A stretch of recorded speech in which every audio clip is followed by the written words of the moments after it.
And now to Bill Malugin. He has a Fox News exclusive on the tragic consequences of an unsecured border. Hi, Bill. Been waiting to talk to you all morning.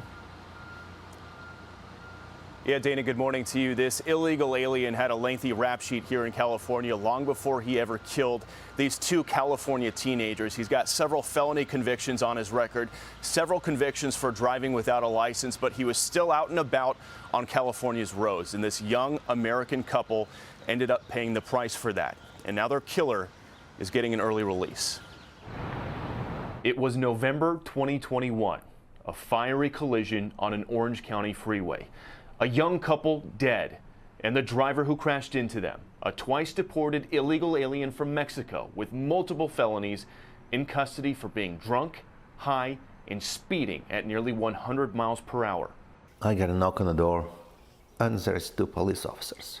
The pain written all over the face of Pavel Osokin, as he recalls being told his son Nikolai and his 19-year-old girlfriend Anya Varfolomeev, friends since they were kids, were gone. They told me there was a horrible incident.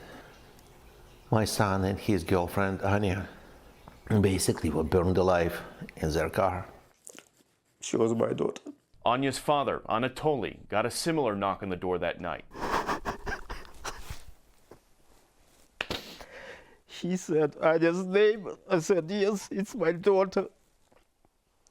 My wife came downstairs and she was screaming and crying. She said, no, no, no, no. In spring of 2022, a jury convicted Oscar Eduardo Ortega Anguiano on 2 counts of gross vehicular manslaughter while intoxicated. A judge sentenced him to 10 years.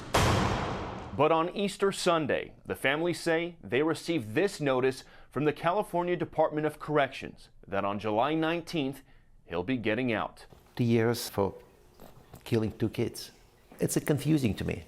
Why you give them 10 if they're going to spend 5 and then 3? Yeah, 2 young, productive American citizens killed for nothing. And that illegal immigrant who already has been deported twice is going to be released again? In a statement, the Department of Corrections wouldn't confirm the release, but said in part, quote, incarcerated persons may earn credits for participating in rehabilitative programming, which may move their parole dates to an earlier date. Anya and Nikolai's families are now sending letters to the state, calling for Ortega Anguiano to serve his full sentence. All those dreams were cut short just by one person who was not even supposed to be on that freeway. I will never forgive this guy. Never, ever. I hope he's going to stay in prison. I hope he's going to get old in prison. And I hope he's going to get kicked out from our country in the end. And Dana, ICE confirms to Fox News they have placed a detainer on this illegal alien with the California Department of Corrections. Their hope is that the state will transfer him to their custody upon his release from prison in July. As for the victims' families, they are now left wondering, what are 2 lives worth here in the state of California? They say, apparently, only a little more than 3 years. We'll send it back to you. Bill Malugin, thank you. So Tom Homan joins us from the North Lawn White House. And sir, thank you for your time today. There's a lot to get to, and I know for a lot of our viewers, we're covering a lot of different cases that involve very different people in different parts of the country in different states. Just react to Bill's reporting right there from California first. Let's begin there. Well, look, you know, Bill, everybody asks why I get so emotional on network TV, why I get emotional when I testify, because I've met hundreds of angel moms and dads and hear every story. I'll never forget any of those stories. It's just a tragedy. But I'll make this commitment right now.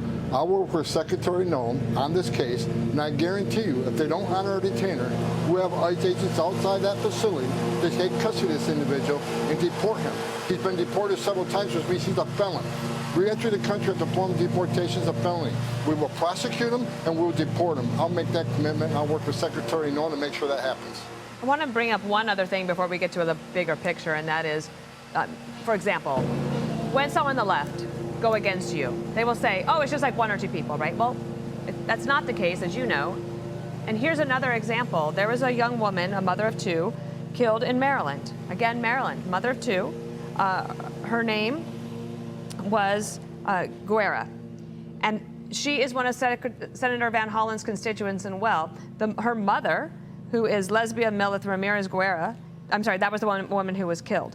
The mother is devastated, just like those fathers were that you just saw. This is what Van Hollen said. I cannot imagine the grief and pain that the family of Miss Guerra is feeling right now. My heart goes out to them during this incredibly difficult time as they mourn her loss. I thank all of those in law enforcement who have been part of the extensive search effort and investigation. Now Miss Guerra's family and friends and our community will see her suspected killer and anyone involved in this crime face justice in a court of law.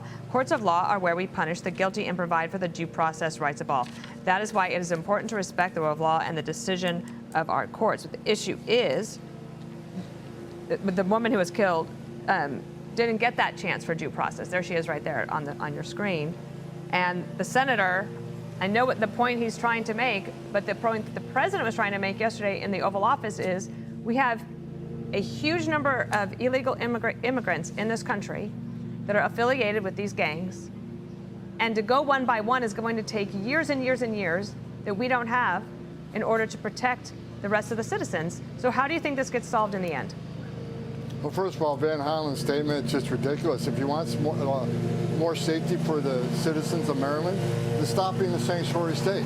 Work with ICE. When you arrest a public safety threat that's in the country illegally, work with ICE. Let us in that jail so we can get them in the safety and security of jail rather than release them back in the public, which creates a public threat. Finally, you know, what's happening right now across the country, we have district court judges shutting us down across the country. There's a reason they're district court judges. They're not national judges. But as you mentioned earlier when talking to Bill, you got New York judge district court, you got a district court in Colorado putting a national ban on our activities. They're a district court judge. We got to get this to the Supreme Court as quick as possible.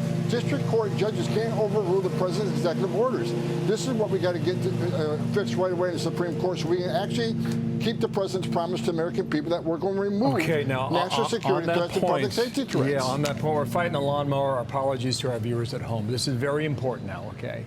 Yesterday, the president said this, and I quote, "We cannot give everyone a trial because to do so would take, without exaggeration, 200 years."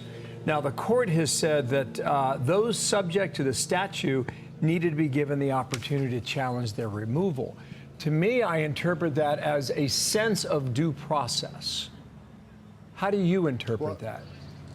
I think due process was given, like the Maryland father, the MS-13 terrorist that was removed. He had due process. He was ordered removed by 2 different immigration judges. But here's what they're doing, Bill. Here's the plan. The Biden administration overwhelmed the system. 10.5 million people came to the border. They know it's going to take years to get through the court docket. By then, they're hoping there's another Democratic administration in. They'll have U.S. citizen children. Then all of a sudden, nobody wants them removed. We're spoiling their plans to have future Democratic voters and through a census, have control of the House. Through a census vote, Democratic sanctuary cities get more seats in the House. This is their plan. That's why they overwhelmed the system. That's why they didn't detain them. When they detain them, they get a hearing in 35 days. They released them. Now it's going to take 5 to 7 years. They're going to keep playing this game to the immigration courts through appeal after appeal after appeal, district judge, to slow us down because their hopes is they'll gain power again, then they can warrant amnesty to 10 million illegal aliens that are released in this country illegally. That is their plan, and we're trying to remove these public safety threats and national security threats as quick as possible. They're putting every roadblock imaginable in front of us to prevent us from doing that. My last question, I'm sorry about the lawnmower, but it'll be quick. Would it help you if Congress were to pass a law making it more clear on how to deal with this situation right now? Would that be of use for you all as you try to deal with it? Absolutely. Congress needs to take action. They can solve the border crisis by simply addressing 3 laws, the TVPRA on children, the asylum laws, and the Florida Settlement Agreement. If they make those 3 changes and those 3 laws, they've solved 90% of the border problems forever. Thank you, sir. Okay. Tom Homan, thank you. And thanks for dealing with that distraction there. Sir, we will talk again soon, okay? There's a lot to cover, and we shall. Thanks.